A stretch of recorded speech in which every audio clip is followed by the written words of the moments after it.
Welcome to the Network Build Grow podcast, the show where business owners, entrepreneurs, and professionals share their stories, lessons learned, and powerful strategies for building relationships and growing their circle of influence. With Melissa Taylor, your host, each week we'll bring you actionable insights to help you build a better network and a better business. Let's dive in. We are back, and I am so excited about this talk because I get to talk to Cara Truitt, a dear friend who has just quickly become into my circle of influence. We met and it was just like boom, boom, boom, and we just really started doing things together. It's always fun when that happens in a community. So welcome, Cara. Thank you so much for having me, Melissa. I love spending time with you, and I'm really excited. Yeah. So before we get to talking about networking and relationship building and all the things, tell our audience a little bit about what you do and what you bring to the table every time. Because I know you step on stages, you do corporate workshops, but tell me kind of what that is all about. Yeah. I am really on a mission to help end this disconnection epidemic that we're living in. You know, every opportunity that we have when we come together in networking, on stages, in team meetings, no matter where we are, there's opportunity for deeper connection. And that's really what I'm about. I'm about creating spaces and stages where people can come as they are and leave as more of who they are, where they can feel that felt sense of belonging and also have a space where they feel really comfortable to grow. And I think connection is the biggest piece in all of the work that I do. It's about how can we come together and have these moments and opportunities for connection be really intentional. Yeah. And you train on that, but you also you exude it. Like every time I see you in a room or on a stage, you just are bringing people together and saying like, put your phones down, be present, be here. And it's just something that just you embody it. Well, thank you. That means a lot because I'll tell you, it's one of the lessons that I've had the hardest time learning. Sometimes the things that we go through that we have to really be intentional about to create in our lives is the thing that we end up speaking about or helping others with. Because I'm neurodivergent, my brain is running 1,000,000 miles a minute. So to me, presence and intentional connection is really a strategy, and it's something that I have to work at every single day. And the reason why is because anything that we want to build, whether it's we're building our business, we're creating community, we are trying to have influence with our teams, what matters is that people feel seen. They don't really care as much what you say. Again, it's how you make them feel. We know this to be true, but how do we do that in a really practical sense? And that's where I've really kind of built some strategies around what do I do before I walk in the room? What do I do when I get in the room? What am I doing while I'm in conversation that I can actually take these small steps and action in a really repeatable way that allows me to create that intention and create that presence wherever I go so that I can be remembered. I can help other people feel remembered as well. And that's really what I'm all about. So I appreciate when someone says they feel that because that's really, it's really very intentional. And it's something that I have to work at because I'm a mom. I've got businesses. My brain is running in 1,000,000 directions. So I have to make it a choice. Yeah. Yeah, you do make it a choice. And I love that you've bottled it, so to speak. And now you can take that and you can teach it to other people because you've created a methodology around it. You've made it tangible so people can understand, number one, be self-aware. And then number two, apply your principles, which is great. So you are a mom. Yes. So let's just visit that for a minute because I personally have met you in parking lots at night with kids in the car, handing things back and forth. That's just your life right now. Yes, I was just this morning at Creative Mornings here in Charlotte with my daughter. They get to come along for some of the journey, you know, at appropriate times. I always say your children can be your reason why or your reason why not. I have a lot of people that have, you know, well-meaningly said, why don't you just wait till they get a little older? You know, you're traveling, you're going on stages. But, you know, I also feel like it's important to be able for them to see me chasing my own dreams and see me, you know, getting on these stages and podcasts and things where they're like, oh, mom's actually doing something that was really meaningful to her. And I'll tell you, we got a couple of little TEDx speakers coming up behind me because the apple doesn't fall far from the tree. I've got a couple entrepreneurs. My son's already like trying to start businesses and he's 7. So, I think that's really important. And I grew up that way. My mom and my dad, they had businesses. I come from a family of entrepreneurs. So, I think it does matter for them to see. And, it's not easy. It's really tough to have little ones. I will say that nothing taught me presence like parenting. So I had previously been in the yoga community. I was teaching meditation. I was doing all these things, but it wasn't until I had toddlers that I learned the power of intentional connection. Mm-hmm. Mm-hmm. Yeah. And I actually, interestingly enough, you spoke about your son because I recently saw you on a stage and you weren't the headliner, but you were definitely a part of the major production. And you talked about your son and something that he said to you about a rainbow. Mm-hmm. And I love the ultraviolet. Can you just share that quick story with us? I would love to.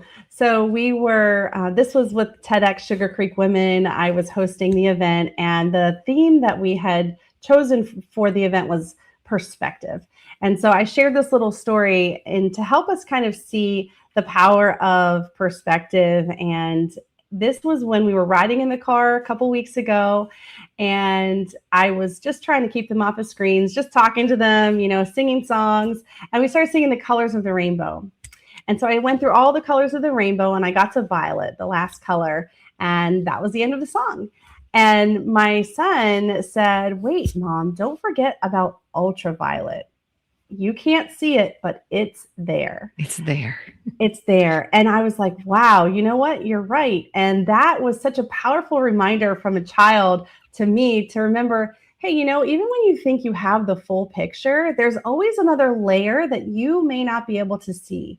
And that's really kind of the power of having a perspective that, I don't maybe know all the answers. I can't see the full picture, especially when it comes to connection and communications. Mm-hmm. And I always say, black and white thinking can be really dangerous. And so now I used to think about, maybe think about the gray in between, but I'm like, no, it's not even the gray. It's actually the ultraviolet. It's the layer that you cannot see because ultraviolet is invisible to the human eye, but it is there and it's very powerful too.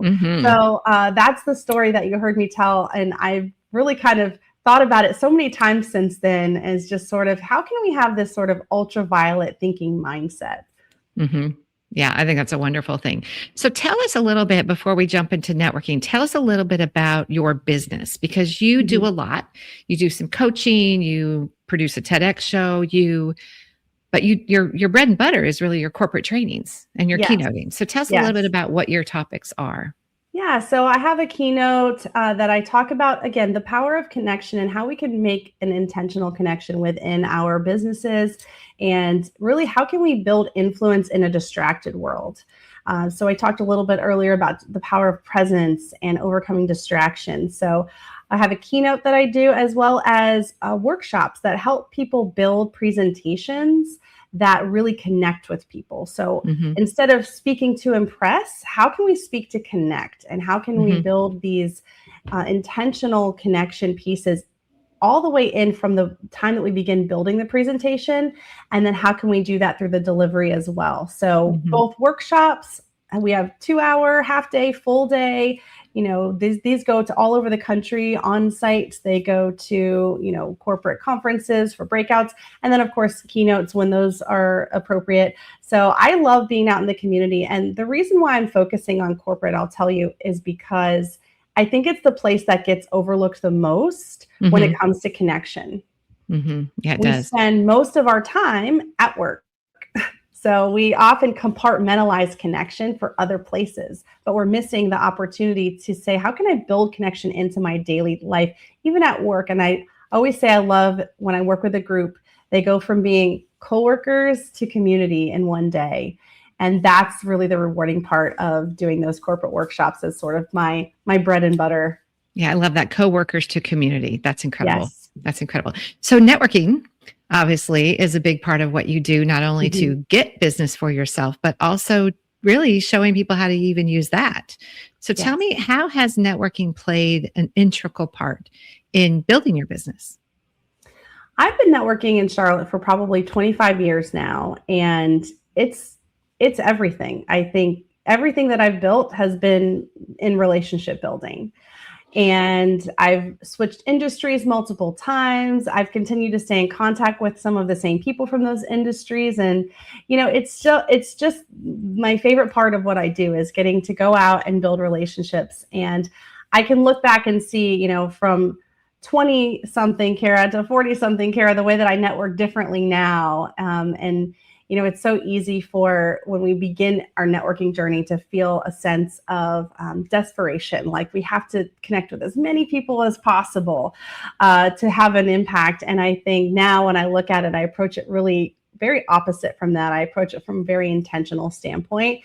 And so my goal when I walk into a room is not to get every business card in the room. It's to make a few really good, meaningful connections. And I always say the people that you need to move your business forward are already in your network. It's usually that one person that we already know that we haven't taken the time to build more intentional relationship with. That's probably the person we need to move us forward. Yeah. Yeah. You're absolutely right. 100% right.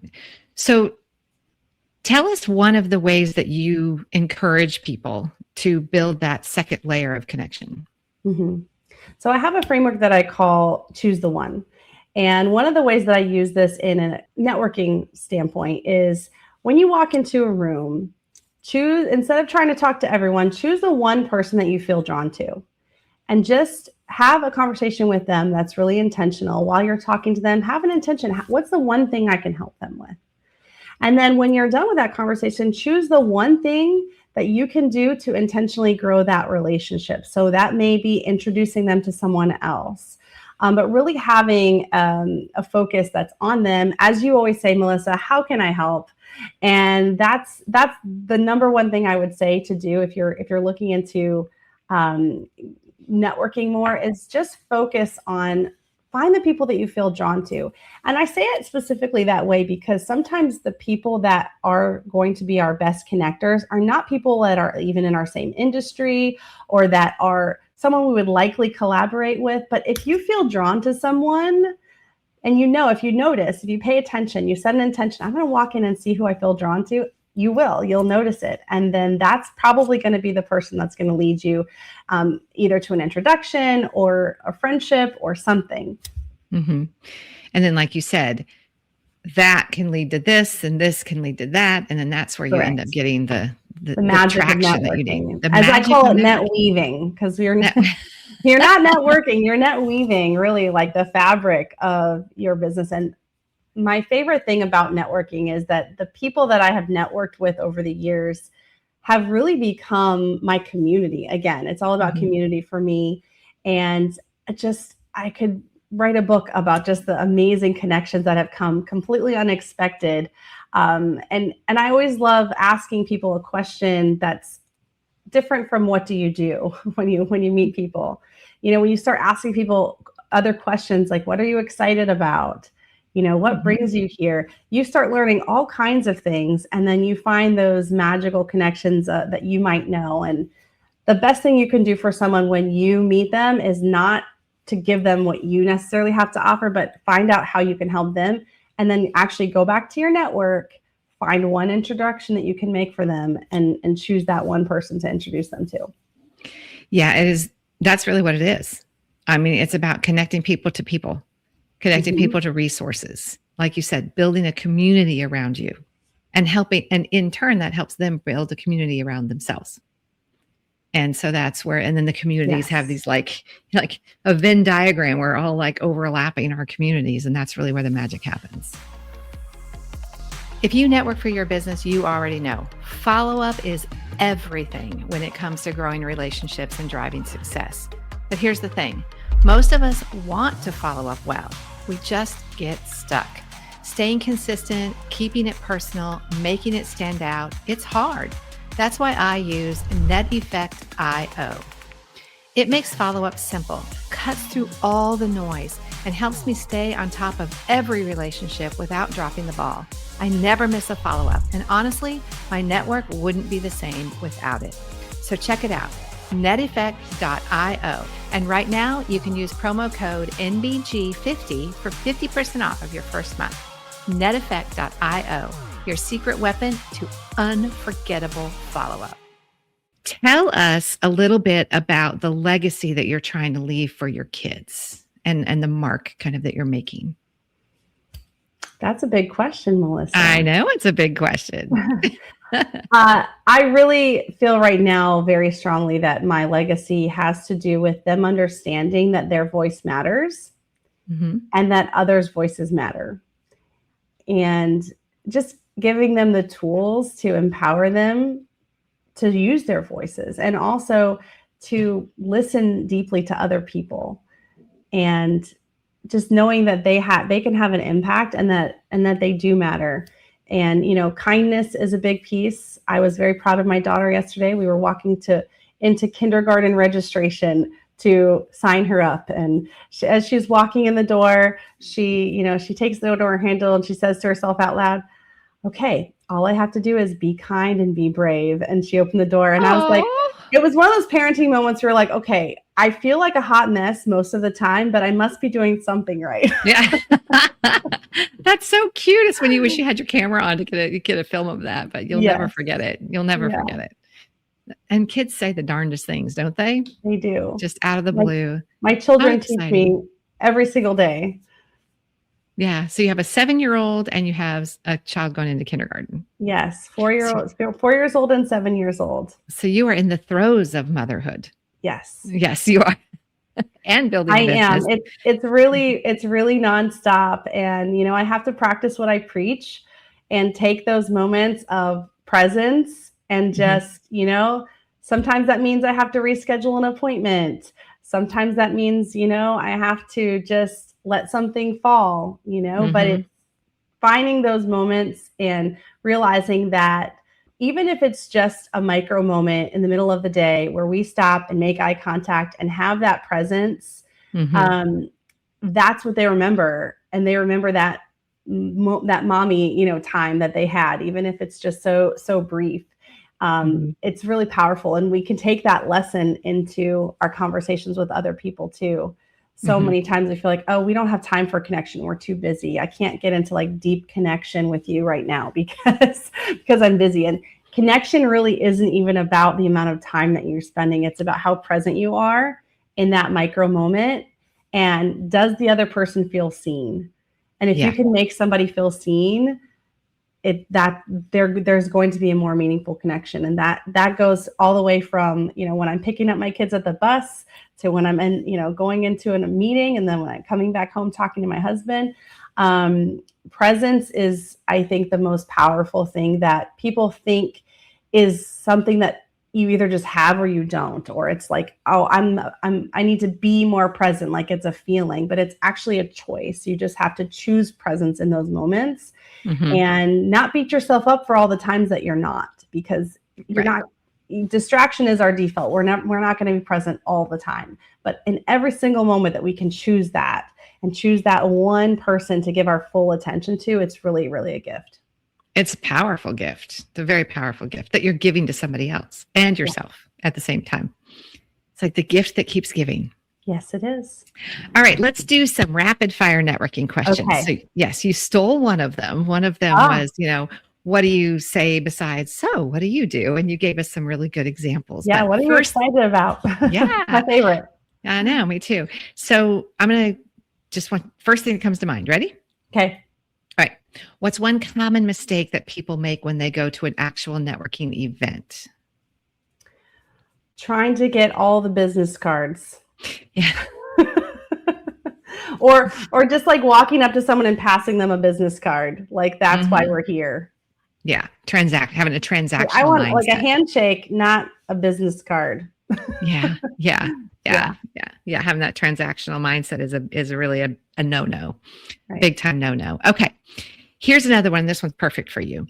How do you turn a casual conversation into a meaningful relationship? Presence and intention. And I think the main thing with that is have an intention for the person that you're speaking to. So maybe it's something you learned about them. Maybe it's just thinking about something they told you earlier, or maybe it's just that you like what they're wearing and you want to make them feel good about themselves. have an intention. So while you're talking to someone, something's going to pop into your mind about that person. Can you take that and turn it into an intention to either ask them a deeper question, learn more about them, give them a compliment, whatever that is, and then listen really deeply. We have to practice really the art of listening. Mm-hmm, mm-hmm. So then what's the next step? Like, how do you then take that and turn it and say it is maybe a good prospect or something like that? How do you turn that into like more of a prospective kind of a conversation? I think whenever you ask someone, how can I help? They naturally want to ask you that back whenever you're done. So if you're interested in them and you're asking them, how can I help you? Usually they will reciprocate. 9 times out of 10, they're going to ask, and tell me about how I can help you. And that allows like a more natural, I would say, opening for that. And also, once you have kind of provided some value for them, given them a referral or even just in conversation, give them an idea that you might have. Mm-hmm. I'm always thinking about how can I help people collaborate and come up with ideas for collaboration. So I might say, have you ever thought of trying this? And you're really good with that, Melissa, too. You've given me so many great ideas. I think people appreciate ideas as much as they appreciate connections. Oh yeah. So yeah, I guess I don't know if that answered the question, and I'm really bad with rapid fire. This is becoming a problem. But. No, it's fine. It's fine. Okay. Last question. How do you keep track of all the people that you meet? How do you keep track of your tribe, your community, and make sure that you're reaching out to them, giving them connections, staying in touch? This is something that I need to come actually take classes from you on, because I'm not great at keeping track, but there is a tool that I really like. So I will share this to be helpful. I love using Hi Hello. It's a starting point. And you can take the names from there and put in other places. But the reason I like it is because whenever someone scans my little Hi Hello, and I don't get paid from them, just so you know, and I'm sure there are other tools that do the same thing. When they scan the QR code, it puts the date that I met them. And that helps me a lot, because often I'll say, who did I meet at that one event? And I will open up the app and I can see the date on my calendar matches the date that I met them. And that helps me kind of remember. From there, I use a couple of other tools like Honeybook and Flowdesk, and just I'm still streamlining my systems, to be honest, but I do at least try to make sure that I put them into my app instead of just grabbing their card, and because then it doesn't end up in the right spot for me on the dates. Yeah, it ends up on a pile on the desk. Yeah, which is not helpful. Well, thank you so much for spending a little bit of time with us, and we are really excited for everything that's going on in your life. Thank you so much, and let me know how I can help. I'm always just in awe of you and the Network Build Grow community and the Speaker League community, and I'm just so lucky to be here, and I can't wait to engage with more people here in Charlotte. Great. Well, we'll see you soon. Thank you. Thanks for tuning into this episode of the Network Build Grow podcast. If you enjoyed today's conversation, be sure to subscribe, leave a review, and share it with a fellow entrepreneur or professional. And of course, if you're not yet part of our community, visit networkbuildgrow.com to connect with us. Until next time, keep building and keep growing.